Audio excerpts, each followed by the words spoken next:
Lorsque Rebecca Cardolone décida d'acheter des kits de test ADN pour ses parents en guise de cadeau de Noël, elle imaginait qu'ils plongeraient tous les trois ensemble dans l'histoire de leur famille.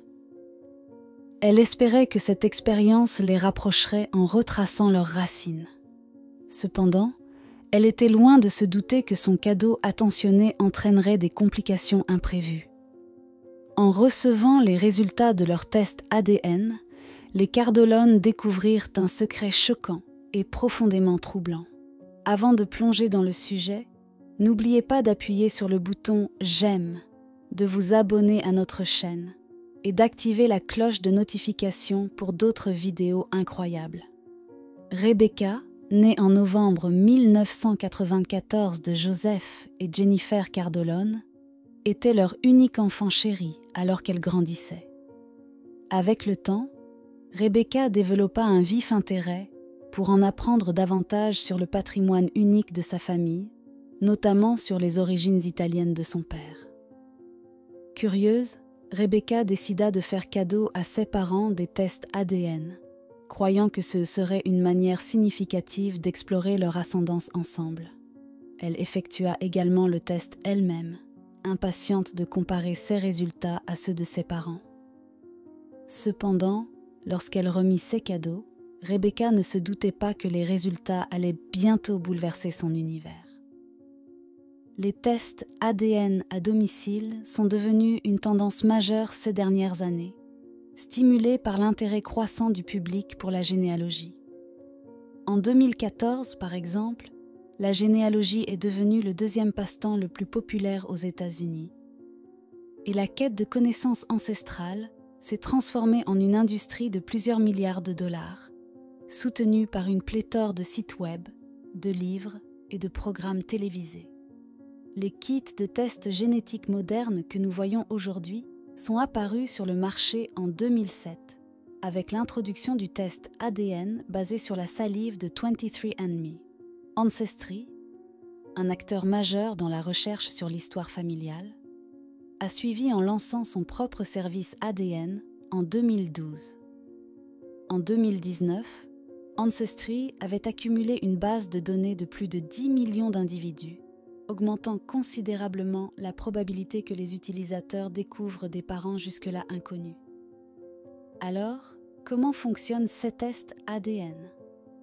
En général, le processus implique de fournir un échantillon d'ADN, qui peut être collecté via une coupelle de salive, un écouvillon buccal, un bain de bouche ou même un chewing-gum.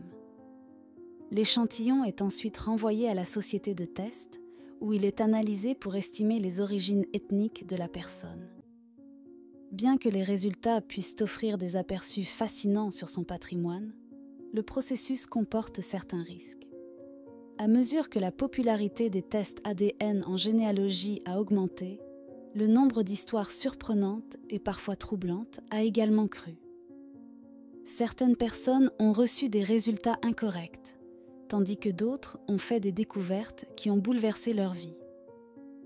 Bien que la technologie utilisée dans l'analyse ADN soit généralement fiable, les résultats peuvent parfois être inattendus et choquants. Par exemple, un homme a partagé en ligne qu'il sortait involontairement avec sa demi-sœur. Lui et sa petite amie savaient qu'ils avaient été conçus par fécondation in vitro, FIV, et don de sperme, et ils étaient impatients d'en apprendre davantage sur leurs antécédents paternels. Cependant, lorsque les résultats de leurs tests ADN sont arrivés, ils ont découvert qu'ils étaient demi-frères et sœurs, ayant le même père biologique. Il semble que les deux aient été conçus à partir du sperme du même donneur.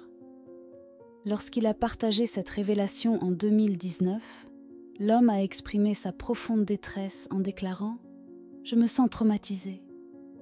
Il a également publié les résultats ADN, révélant son bouleversement intérieur alors qu'il luttait avec ses sentiments pour sa petite amie et la réalisation qu'il avait, sans le savoir, été en relation avec sa demi-sœur. Cette découverte a laissé lui et sa partenaire sous le choc, cherchant désespérément plus de réponses. De même, Internet est rempli d'histoires de personnes ayant appris des vérités inattendues sur leur parenté. dans un cas rapporté par The Guardian. En 2018, une femme nommée Michelle a découvert que l'homme qui l'avait élevée n'était pas son père biologique. Avant d'envoyer son ADN pour analyse, Michelle avait minutieusement retracé l'ascendance de son père supposé jusqu'au XVIIe siècle. Cependant, lorsque ces résultats de tests ADN sont revenus, ils ont contredit ses recherches, indiquant qu'elle était environ à moitié italienne. Déconcertée, Michelle a cherché des explications auprès de sa famille. La mère de Michelle niait savoir quoi que ce soit sur des origines italiennes, mais un autre parent avait plus d'informations. La base de données ancestrale avait relié Michelle à des cousins germains portant un nom de famille italien vivant à Syracuse, dans l'État de New York. La tante de Michelle se souvint alors que la mère de Michelle avait fréquenté quelqu'un portant ce nom de famille pendant son bal de fin d'année. Malheureusement, cet homme était décédé, mais il semblait probable qu'il était le père biologique de Michelle. La généalogiste Debbie Kennett a souligné que l'expérience de Michelle est loin d'être unique. En parlant à The Guardian, Kennett a remarqué que les tests ADN pourraient effectivement ouvrir la boîte de Pandore pour certains individus. Elle a noté « De nombreux secrets du passé sont révélés et commencent à remonter à la surface. Lorsque les gens reçoivent des résultats inattendus, ils remettent souvent d'abord en question la science. Mais l'ADN à lui seul ne fournit pas toutes les réponses. Il doit être compris dans le contexte de l'histoire familiale. En conséquence de cas comme celui-ci, Catherine Sinclair a lancé le groupe Facebook NPE Friends en 2017. NPE signifie Not Parent Expected, parents non prévus. Et la communauté est un lieu pour les personnes dont les tests ADN révèlent que leur mère ou leur père ne sont pas ceux qu'ils pensaient être. Sinclair a créé le groupe après avoir découvert que l'homme qui l'avait élevé n'était pas son père biologique. Décrivant ce qu'elle a ressenti lorsqu'elle a découvert sa véritable parenté, Sinclair a déclaré au New York Post en 2018 « Vous vous sentez complètement seul et isolé. C'est comme avoir une infection profonde sous la peau qui ne cesse de s'aggraver, et c'est douloureux, et ça empire de plus en plus. Ce n'est qu'une fois exposée à l'air qu'elle peut commencer à guérir. On peut donc dire que certaines personnes ayant participé à des tests ADN à domicile ont découvert plus que ce à quoi elles s'attendaient. Et il se trouve que les Cardolone allaient se retrouver parmi ce groupe malheureux. En effet, après avoir reçu les résultats de leurs tests de généalogie individuelle, la famille très unie réalisa qu'ils avaient vécu dans le mensonge. Le problème ne devint apparent que lorsque les résultats ADN de Rebecca, Joseph et Jennifer revinrent en février 2019. Ces résultats montraient que bien que Rebecca soit génétiquement liée à sa mère, il ne semblait y avoir aucune connexion génétique avec son père. En fait, Rebecca et Joseph ne semblaient partager aucun matériel génétique. S'adressant à Good Morning America, en août 2019, Joseph a révélé ce qui s'était passé par la suite. Le père bouleversé a déclaré « Lorsque nous avons examiné les résultats, ce que nous avons immédiatement remarqué, c'est qu'il n'y avait aucune trace d'ADN italien dans les résultats de Rebecca. Et son ADN correspondait assez étroitement à celui de ma femme. Au début, Joseph croyait qu'il y avait eu une erreur avec les résultats ADN. Ce qui l'amena à appeler la société qui avait fabriqué les kits. Cependant, l'entreprise expliqua le processus par lequel les échantillons passaient. Et finalement, Joseph commença à réaliser qu'il y avait une chance que lui et Rebecca ne soient pas du tout liés. Pour élucider le mystère, Joseph et Rebecca firent ensemble un test de paternité. Et lorsque les résultats revinrent, leur plus grande peur fut réalisée. Ils n'étaient pas liés biologiquement. Joseph expliqua à Good Morning America « Mon incrédulité s'est rapidement transformée en choc, puis finalement en colère à l'idée que cela puisse être le cas. » Dans une tentative de trouver des réponses, Joseph dut remonter à 1993, l'année où lui et Jennifer avaient visité l'Institut de santé reproductive de Greater Cincinnati après avoir rencontré des difficultés à concevoir. Ils avaient décidé d'essayer la fécondation in vitro, FIV, et avant de subir la procédure, ils avaient été assurés que le sperme de Joseph serait utilisé pour inséminer les ovules de Jennifer. Mais qu'est-ce qui avait mal tourné? À la lumière des résultats ADN de Rebecca, il apparaissait que le sperme de quelqu'un d'autre avait été utilisé au cours du processus de FIV. Naturellement, la famille Cardolone se sentit trahie.